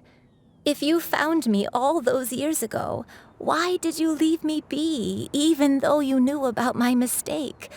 Why did you not bring me back to Mount Outsong by force? One has never regarded your action as a mistake. It was a simple choice, nothing more. When it is time for one's progeny to leave the nest, it is the responsibility of an elder to let them fly free. Yet, when your wings grow weary and the night grows dark, just know that you always have a place to which to return. 'Tis a refuge referred to by many a name in mortal writing. Home, nest, haven. Whatever its denomination may be, its essence remains quite unchanged. One speaks, of course, of a place not unlike one's own abode. One's disciples are free to come and go as they wish, yet the door remains forever open to those who wish to return. One rather hopes you count yourself among them. Thank you. Thank you so much. You and I. One expects you too have sensed the rapid deterioration of your condition as of late, have you not? 40 years ago, you chose a path without a future. Though one used one's own blood to provide you with a few decades of extra time, it merely delayed the inevitable. One may have extended the path, yet one was unable to alter its final destination. Even the power of an Adeptus has its limits. Had your condition continued to deteriorate, you would have forgotten your life as a human entirely. In the end, you would have turned into a creature lacking in the ability to even comprehend its own monstrousness. Fortunately, you were able to avoid that scenario by reclaiming your memories. Though one sped the process along by providing some guidance, the result is entirely a reflection of your own effort. So, what's gonna happen to Granny? One will help her reclaim her original form as a wild crane. If it be fated, she may recover her sentience one day. She's gotta go back to being a regular crane, huh? Master, you've already done more than enough for me. I don't know how I could possibly repay your kindness. This is a better result than I could have ever hoped for. How much time do I have left? Not long. The transformation is imminent. Granny? Please don't leave, okay? You're all I have left. Please! Don't be sad, dear child. Granny has led a wonderful life. My only regret is having to leave you behind. Don't forget to eat well, okay? A growing young lady like yourself needs lots of good food to grow big and strong. Promise Granny you'll take good care of yourself when I'm gone. I promise, Granny. I'll do whatever you say. Good girl, good girl. Don't worry. It's not goodbye forever. Granny's gonna become the most formidable crane in all of Mount Outsung. Granny will train day and night. I won't stop until I can turn into a human without having to rely on anything but my own power. When that day comes, we'll be able to live together again, you and I. How's that sound? Good. That's a good girl. Even though we won't see each other for a little while, as long as we both work hard, we're sure to meet again someday. I'll eat well, Granny. I promise. And I'll wait for you, no matter how long it takes. I'll wait for you to come back. That's a good girl. Then Granny really has no more regrets. I'm so sorry, Master. Thank you for everything.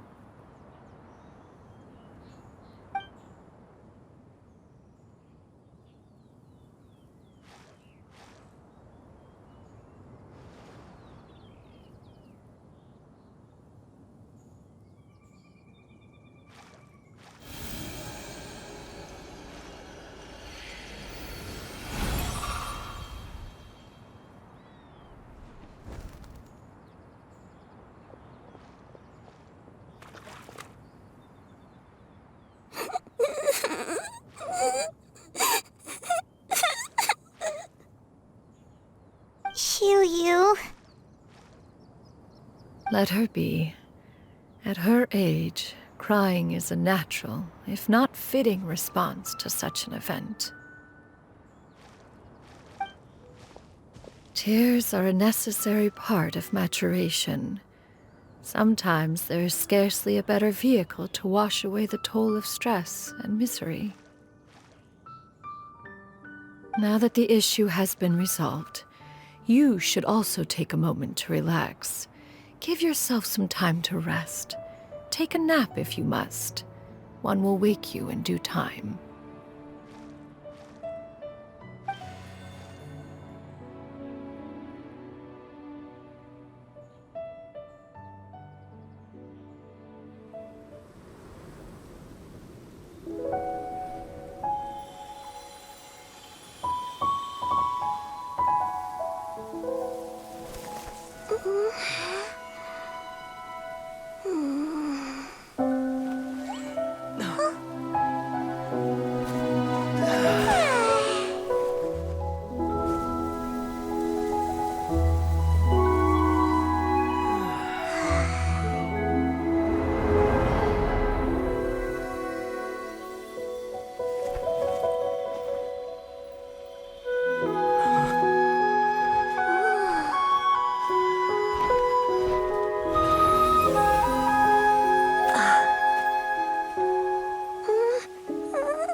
I always believed we would see each other again, that our days of separation would finally end, and all my troubles would be behind me.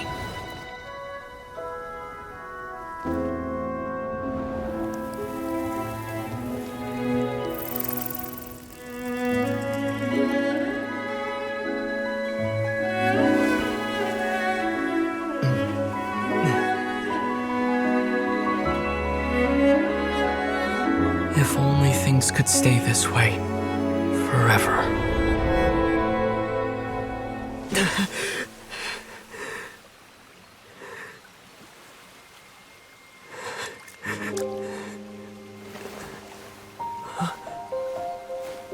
A nightmare? Curious. If you're relaxed, shouldn't your dreams be pleasant? It was a good dream. It's just...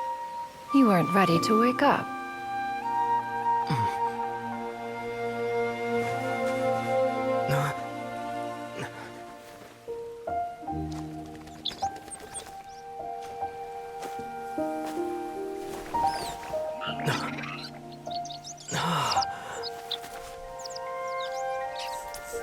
Eloquent as one may be, words of comfort are not one's strong suit. You are doing all you can. One can see your strength of will, your fearlessness in the face of danger. And so, whatever your dream may be, one believes that you shall achieve it. Of course, whenever the perils you face overwhelm you, or you become weary, one is always here for you. After all, as an elder, it is only right to look out for the young ones.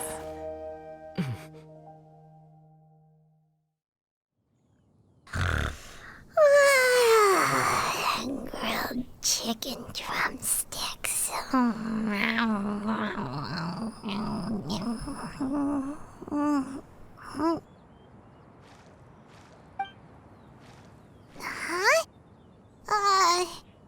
Was Paimon sleeping just now?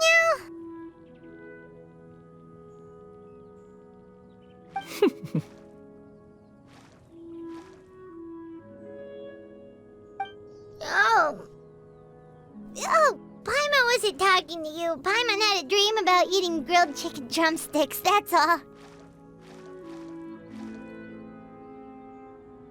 Madam Adeptus? Oh, Xianyun, you're awake! How do you feel? I feel a little better. Thanks. I know I'll see Granny again someday, so I don't feel so sad anymore.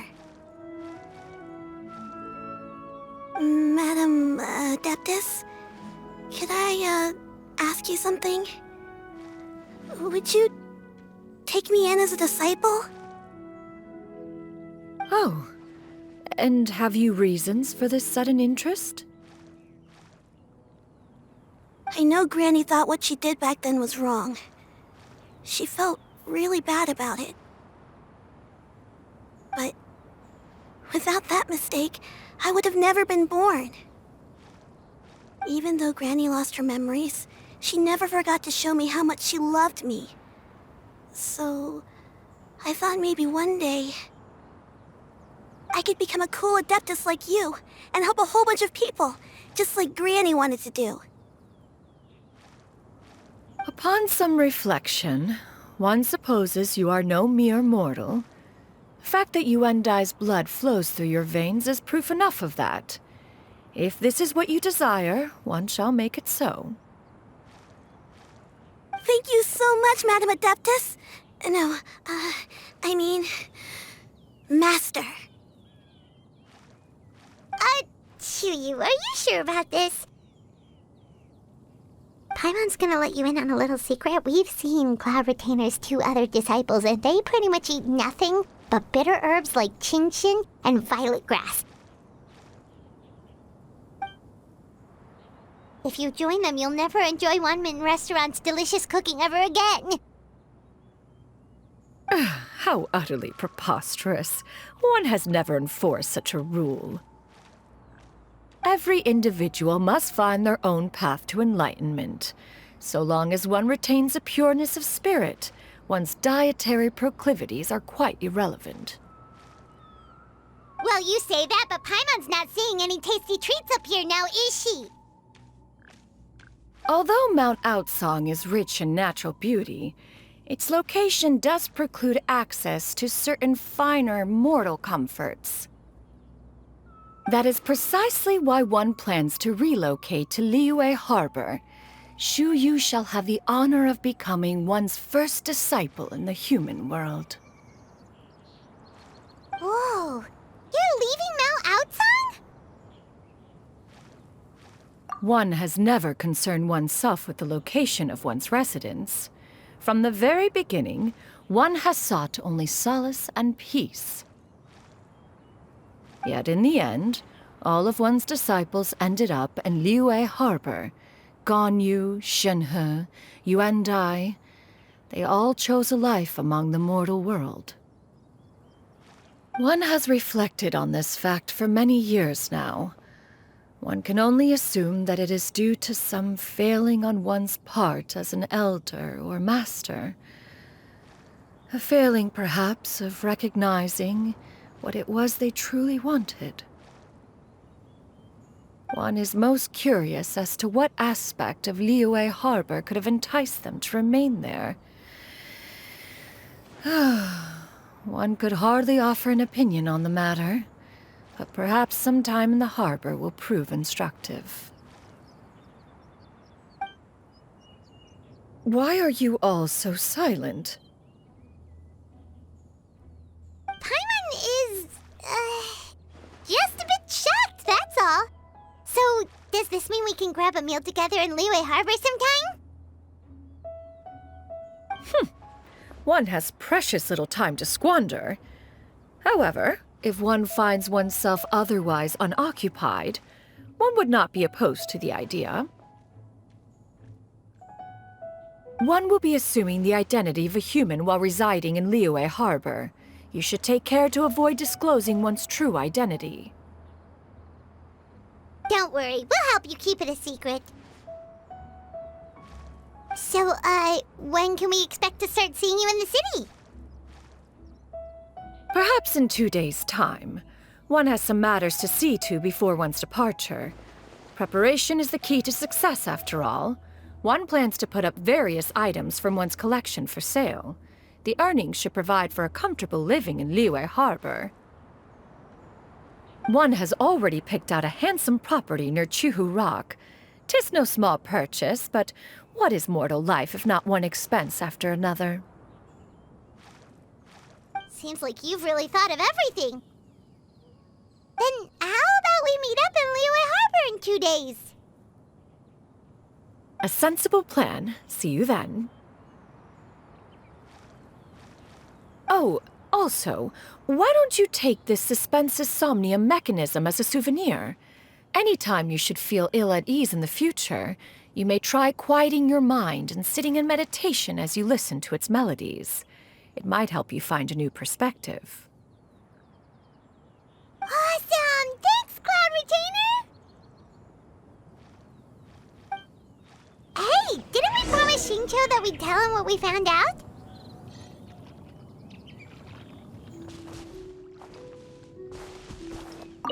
So, about your move to Liyue Harbor, you gonna tell the other Adepti about it? I have left an explanatory note in my abode. Those 2 old fossils will discover it, I am sure, should they come seeking my company. Considering their recent penchant for going off on private escapades, however, I find myself caring little for how they shall receive this news.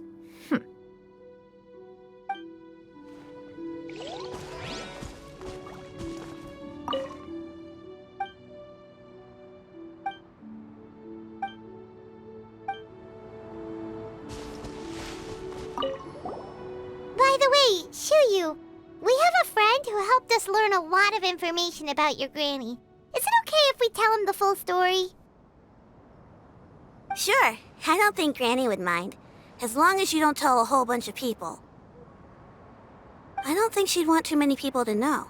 They might go to Mount Outsong and start bugging her about it. Granny needs to focus on her training, you know? But telling a friend or two is probably fine. No worries, our friend can keep a secret. We meet again, dear friends. How did everything go? Great, and it's all thanks to you. Ah, I see. So the stories didn't get it right after all. Even though she was a celebrated heroine, she had to bear a heavy burden that most could not hope to understand. Thank goodness for the help of that Adeptus. At least she was able to recover what she had lost. Although I cannot claim to know exactly how their story will unfold from here, I trust the ending will be a happy one. Those united in a common purpose always find a way back to each other in the end. Thank you for helping me fill in the gaps. And don't worry, I'll keep this all to myself. It's not my story to tell, after all.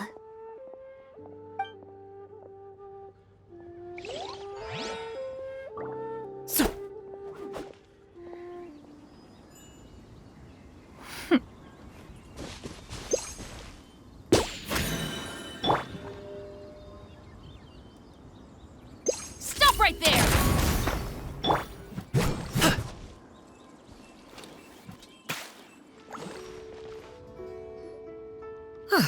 Your concerns are excessive and unfounded. This is but a simple collection of ordinary valuables. Such intense scrutiny is hardly necessary. To be quite honest, your insistence on that fact is my primary cause for concern. In what way are any of these ordinary? Every single item here could be worth more than everything I own combined. I simply can't risk shelling out that kind of mora without proper scrutiny. If I'm wrong, I would never be able to earn it back, not even if I worked every single day for the rest of my life. I have to be careful. Yes, you can never be too careful. We're here, Cloud. Miss Xianyun, what are you guys arguing about? Ah, perfect timing. This ignoramus is questioning the authenticity of my wares. I'll have you know, these items have remained untouched in my personal collection for several hundred years. To question their legitimacy is pure folly. Several hundred years? It Indeed. They're family heirlooms, you see, passed down over many generations, as families are wont to do. Yep, they've definitely been around a while.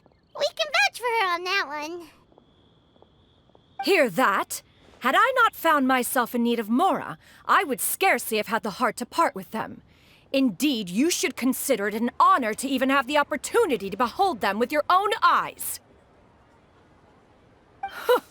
Doubt their authenticity any further, and I may just decide to take them to another buyer. Whoa! Please don't go! I apologize for any insult, miss. You see, I know full well that I lack the knowledge to judge the true worth of these items. If you could wait but a moment, I've hired an expert to appraise them for me. He should be here shortly. An expert, you say? Very well. I will wait for a little while longer, then. Traveler, Paimon, this is my new residence. If you have cause to seek my company in the future, this is where you can find me. Master! Oh, it's you two again. Hello. Xianyun! You got a new outfit! It looks great on you. Mm-hmm. Master made it for me. I like it too. Huh? You know how to make clothes? Do I know how to make clothes? With the support of the proper mechanism, sewing is hardly a challenge. Master, I brought in most of my stuff. There's a few boxes left, but they're kind of heavy, so I just left them outside. Fret not. I shall help you move them into your room. Actually, I should probably sort through my stuff a bit first. Everything's kind of messy right now, so maybe you could, not look yet, Master?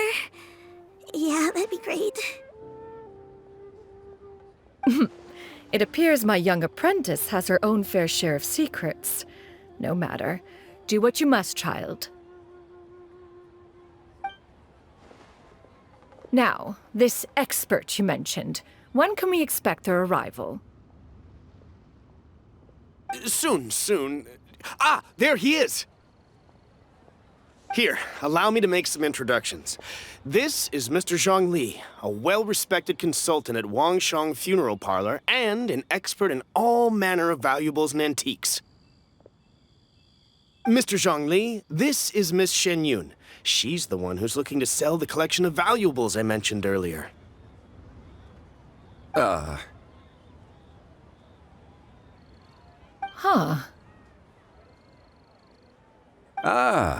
If it isn't Miss Xianyun. It has been quite some time since our last meeting. What a serendipitous reunion. Indeed, most serendipitous. Have you been faring well as of late, Mr. Zhongli? Quite well, thank you. I was fortunate enough over the past few days to enjoy both a stroll in the mountains and a fresh brew of tea from the most recent harvest. The experiences left me with such insight and peace. Huh. So you two are already acquainted? Indeed. How fortunate we are that fate has brought us together again. If you are otherwise unaware, allow me to inform you that Miss Xianyun is a well-regarded collector and appraiser. She is well-versed in all fields, and oft-celebrated for her impeccable taste. You stand to gain much from this opportunity. You are too kind, Mr. Zhongli. True collectors pride themselves on their wealth of knowledge and eye for detail. I can say without a doubt that you are foremost in that regard. Why, you flatter me, Miss Xianyun. It would seem that you are as self-effacing as ever. Not at all, Mr. Zhongli. Not at all. While I am loath to butt into this conversation, I must ask, you two already knew each other, and you seem to have quite a cordial relationship. Can I be certain that you're not working together to swindle me? I mean, you never know. Huh! A preposterous accusation! The heavens themselves would collapse before we would conspire to do such a thing. Miss Xianyun speaks the truth. Contracts are built on honesty and trust. If that proves to be beyond your capabilities in this instance, this transaction may be taken elsewhere. Say no more. Let us depart. I jest. What fool would still harbor doubts after Mr. Zhongli himself has vouched for the goods? Miss Xianyun, wait!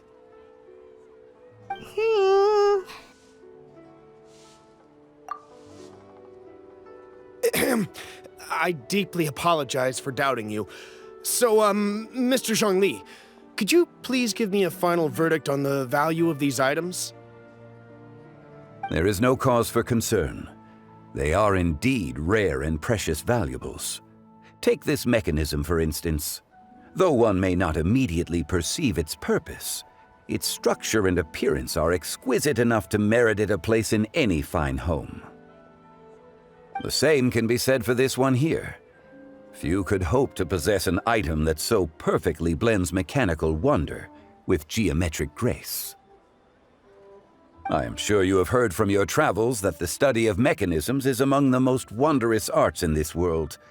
With that in mind, I earnestly recommend procuring every last item in this collection. All right. Since I hired you as my consultant, Mr. Zhongli, I shall, of course, trust your good opinion. Then, in that case, Miss Xianyun, I'll take the lot. However, since the final sum is quite large, how about we start with an initial deposit through the Northland Bank? The Northland Bank? Huh. Oh, you refer to the fiduciary house. Oh, very well. I fear people only use the term bank nowadays. In that case, I'll be off for now. I'll return to collect the goods once you've received the funds.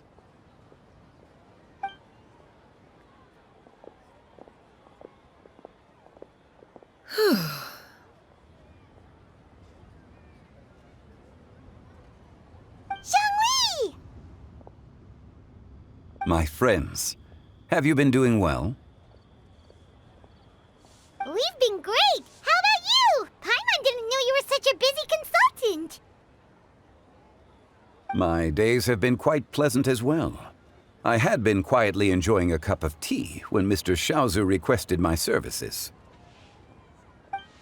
As for you, Miss Xianyun, I presume you must be looking to settle in the city? I must say, the name Xianyun sounds exceedingly strange coming from you. Perhaps you could dispense of that particular epithet in further conversation. Whatever for. Am I not addressing you as a friend should? Well, that is true, but... Alas, refer to me however you will. After all, a name exists such that others may address you with it. One is hardly ignorant of that fact. It would seem that you have gained many valuable insights over the years, Cloud Retainer. One has indeed. One's previous stays were all brief. Now that one has made up one's mind to move and settle, one has gained a much better appreciation of the hubbub and commotion of the city, as well as the people's hard work and ardor. This city is much changed from how it was more than 1,000 years ago. Not unlike the ocean tides, so too shall the movement of people ebb and flow. From turmoil to peace, enlightenment to aspiration. Human society possesses limitless potential. In another 1,000 years, the scene we witness here may change in ways that are impossible for either of us to imagine. All right, that's enough reflection for one day. No need to get all sentimental on us. You make a valid point, Paimon. Now that the sale has concluded, What say one plays the host as we try some specialty dishes together? One must profess great interest in trying bamboo shoot soup. Perhaps you have forgotten, Cloud Retainer, but I once tried my hand at that dish. You were at the table on that occasion, so logic dictates that you should have already tried it. Oh? What occasion was this? It was a reunion between friends several centuries ago. Alas, you must have been too preoccupied to secure yourself a portion. Or perhaps our other companions simply availed themselves of faster reflexes on that occasion. Huh! Hardly. 'Twas most certainly out of consideration for the others in attendance. In but a moment, one will show you what it means to have a true deftness of hand. It is settled then. Bamboo shoot soup, mora meat, crab roe tofu, triple-layered consommé. We shall enjoy the lot. One has already passed word to Xianyun and Ganyu to make a reservation. It is prime time for them to meet one's newest disciple. Is that agreeable to everyone? It should be a most splendid occasion. Xianyun, come now, it is time to dine. Ah, this gentleman over here is Mr. Zhongli. He is, A humble employee of Wangsheng Funeral Parlor. Pleased to make your acquaintance. Nice to meet you too, Mr. Zhongli.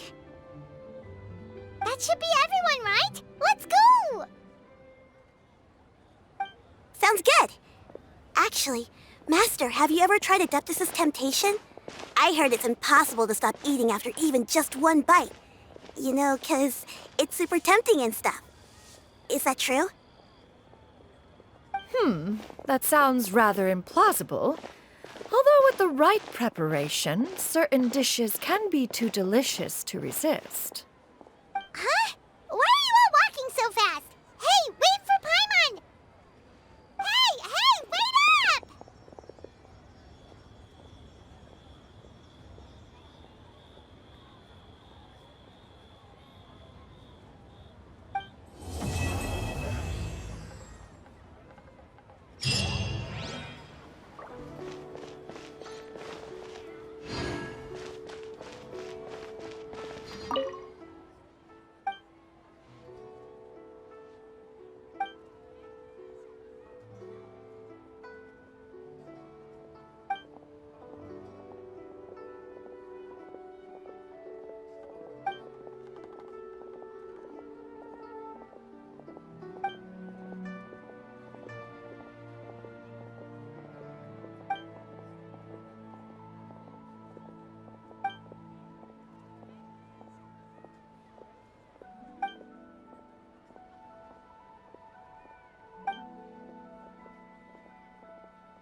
Adventure!